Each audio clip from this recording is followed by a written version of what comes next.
Hello engineers, मैं engineer Saurabh Mishra स्वागत करता हूं आपका आज के इस वीडियो में। और आज के इस वीडियो में आपको हम बताने वाले हैं फॉर्मवर्क की चेकलिस्ट के बारे में। तो फॉर्मवर्क की चेकलिस्ट बताने से पहले मैं आपको बता देना चाहता हूं कि हर महीने हमारा नया बैच आता है और हर महीने नया बैच शुरू होता है, तो उसके लिए रजिस्ट्रेशन शुरू हो चुके हैं। जैसे कि अभी दिसंबर बैच आने वाला है, तो दिसंबर बैच के लिए आपको रजिस्ट्रेशन कराना है या फिर रजिस्ट्रेशन के रिगार्डिंग आपको कोई भी इंफॉर्मेशन चाहिए तो 9522881234 पे कॉल करके रजिस्ट्रेशन के रिगार्डिंग सारी इंफॉर्मेशन ले सकते हैं।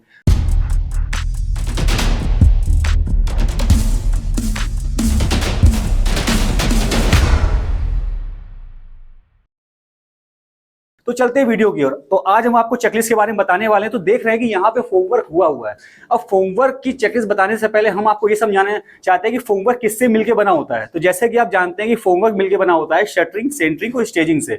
तो जैसे कि आप देख रहे होंगे कि ये जो जैसे बीम है, बीम को जो हमारा वर्टिकली सपोर्ट कर रहा है पार्ट, वो आपका होता है शटरिंग।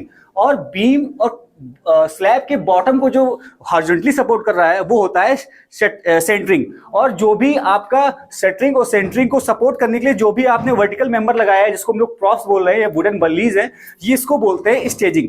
अब हमें इसकी चेकलिस्ट के बारे में बात करनी है कि हम कैसे चेक करेंगे कि जो हमारी शटरिंग लगी है वो एकदम सही है। तो सबसे पहले तो हमें लेवल का ध्यान रखना होता है, क्योंकि शटरिंग लगाने से पहले हमें उसका लेवल करना होता है। लेवल अकॉर्डिंग टू हाइट लगता है। जितनी भी आपकी फ्लोर हाइट होगी उसी अकॉर्डिंग आप लेवल ट्रांसफर करोगे कॉलम में, और उसी के अकॉर्डिंग आप धागा बांध के, थ्रेड बांध के आप अपने शटरिंग के लेवल को चेक करोगे। जैसे कि हम अपनी क्लासों में सिखाते हैं कि शटरिंग का लेवल चेक कैसे करना है, उसी तरीके से जैसे यहाँ पे आपका बीम लगा हुआ है, अब आपको बीम को चेक करना है, बीम का अलाइनमेंट चेक करना है, तो धागे से आप पूरा कॉलम टू कॉलम आप धागा बांधोगे, उसके बाद अपने धागे के अलाइनमेंट से बीम को चेक करोगे। अगर आपने ऐसा नहीं किया या फिर आपने सही से सिकंजा नहीं लगाया या आपने सही से उसको सपोर्ट नहीं किया, तो क्या होता है, जिस समय कास्टिंग होती है उस समय हमारे शटरिंग के गिरने के चांसेस या शटरिंग के खुलने के चांसेस बढ़ जाते हैं। अब शटरिंग खुल जाएगी तो आपका जो मटेरियल है वो वेस्ट हो सकता है, या फिर उसमें स्लरी है वो बाहर आ सकती है। जब स्लरी बाहर आ जाएगी तो आपका जो मटेरियल बचेगा बहुत खाली खाली बचेगा, उसमें आपका जो भी हनी कॉम्बिंग है वो पूरी तरीके से आ जाएगी। अब वाइब्रेटर भी चलाओगे तो वाइब्रेटर अगर आपने सही तरीके से चला दिया है और उसमें आपने सही तरीके से अगर शिकंजा नहीं लगाया या उसको सही तरीके से वर्टिकली सपोर्ट नहीं किया है, तो शटरिंग की जो साइडें हैं, जो आप साइडें देख रहे होगे, ये साइडें खुल जाती है और हमारा सारा मटेरियल निकल जाता है। तो ये गलतियां हैं जो साइड पे होती है, इसी को हम चेकलिस्ट के रूप में आपको बता रहे हैं कि हम शटरिंग को लगाने से पहले क्या क्या चेक करते हैं। जैसे कि आप देख रहे हो हमारे यहाँ ये डिशटरिंग हो चुका है, कुछ बल्लियां हट भी चुकी है, लेकिन आपको पता है कि जब वुडन बल्लीज होती है तो इनके जो बीच का गैप होता है मिनिमम आपको 2 फीट रखना है। लेकिन आप देख रहे होगे कई बल्लियां यहाँ पे हट चुकी हैं, तो यहाँ पे गैप 2 फीट से ज्यादा है। जैसे कि आगे बढ़ेंगे तो आप देख रहे होगे गैप जो है काफी ज्यादा जाता है, लेकिन कभी कभी हम देखते हैं कि हमारी जो बल्लियां हैं वो स्लांट भी लगी होती है। जैसे आप ये देख रहे हो, ये बल्ली हमारी टेढ़ी लगी है, लेकिन अब जैसे आप एमएस प्रॉप्स की बात करोगे तो आपके directly U jack, base jack के रूप में लगे होते हैं, तो स्ट्रेट लगे होते हैं। लेकिन बल्लियां क्या है, यहाँ पे आपको देखो राफ्टर लगा है, राफ्टर और बैटन्स में आप कील मार के बल्लियों को लगाते हैं। डायरेक्ट आप प्लाई में कोई छेद नहीं करेंगे, क्योंकि आप डायरेक्ट प्लाई में छेद कर दोगे तो जब भी आपका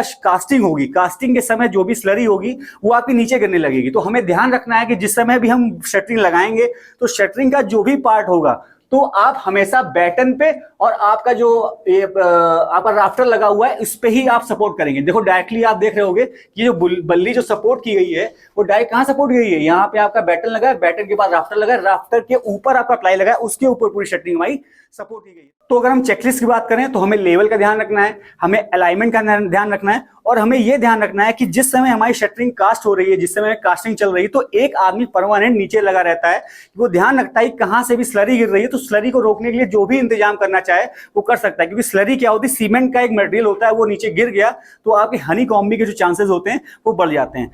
अब हम आपको बताना चाहते हैं कि जैसे ये शटरिंग लगी हुई है तो शटरिंग को निकालने का, शटरिंग को मेजर करने का तरीका क्या होता है। जैसे कि हम जानते हैं इसको स्क्वायर मीटर, स्क्वायर फीट में कैलकुलेट करते हैं। जैसे कि आप देख रहे हो कि एक प्लाई का जो साइज होता है वो 1200 बाई आपका 2400 होता है, 1220 बाई 2450 होता है, इस तरह की पूरी साइज होती है। अब जैसे कि हमें पूरे एरिया में मान लो शटरिंग निकालनी है तो कितना स्लैब में हमारी प्लाई लगने वाली है, जैसे 2000 स्क्वायर फीट का हमारा एरिया है। अब 2000 स्क्वायर फीट एरिया में कितनी प्लाई लगने वाली है, तो उसके एरिया को आप अपने प्लाई के एरिया से डिवाइड करोगे तो नंबर ऑफ प्लाई आ जाएगी। अब नंबर ऑफ प्लाई आ गई तो फिर नंबर ऑफ बैटन भी निकालने हैं। तो नंबर ऑफ बैटन निकालने तो हम एक प्लाई में हम ये मानते हैं कि हम 5 बैटन लगाते हैं, चारों साइडों में बैटन लगाते हैं और उसकी क्रॉस के बैटन लगाते हैं। तो 5 से 6 बैटन हम एक प्लाई में लगाते हैं। तो नंबर ऑफ प्लाई जितनी होती होंगी तो उसके according he number of battens भी आ जाएंगे। तो ये पूरी कैलकुलेशन है कि किस तरीके से हम शटरिंग को कैलकुलेट करते हैं। और जैसे कि हमने वीडियो में बताया कि अगर हमें शटरिंग को चेक भी करना है या उसके फॉर्मवर्क को चेक भी करना है तो क्या क्या चीजों पे ध्यान रखना होगा, ये सारी चीजों को इस वीडियो में बताया गया है। तो नेक्स्ट हम आपको ये बता रहे हैं कि जैसे आप ये देख रहे होगे, ये पूरी बल्लियां यहाँ पे लगी हुई हैं और बल्लियां कुछ यहाँ पे टिल्ट भी लगी हुई हैं। और जैसे कि हमने आपको बताया कि एक बल्ली से दूसरे बल्ली के बीच में जो गैप होता है वो 600 mm होता है, लेकिन कहीं कहीं आप देख रहे हो ज्यादा पास भी लगी हैं और कहीं कहीं ज्यादा दूर भी लगी हैं।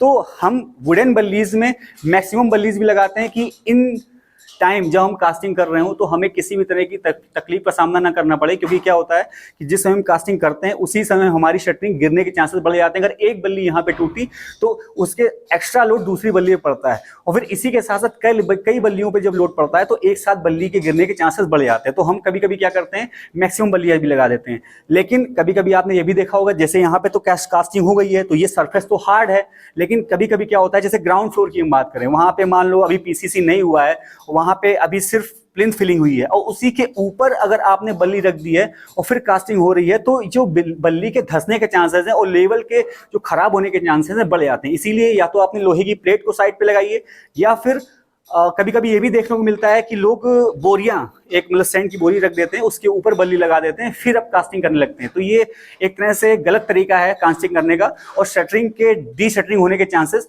बढ़ जाते हैं। तो हम इन सब चीज़ों को साइड पे ध्यान रखेंगे और यही सब चीज़ें हैं जो हम आपको सिखाते हैं और प्रैक्टिकली नॉलेज देते हैं कि एक्चुअल में कंस्ट्रक्शन इंडस्ट्री में काम कैसा होता है।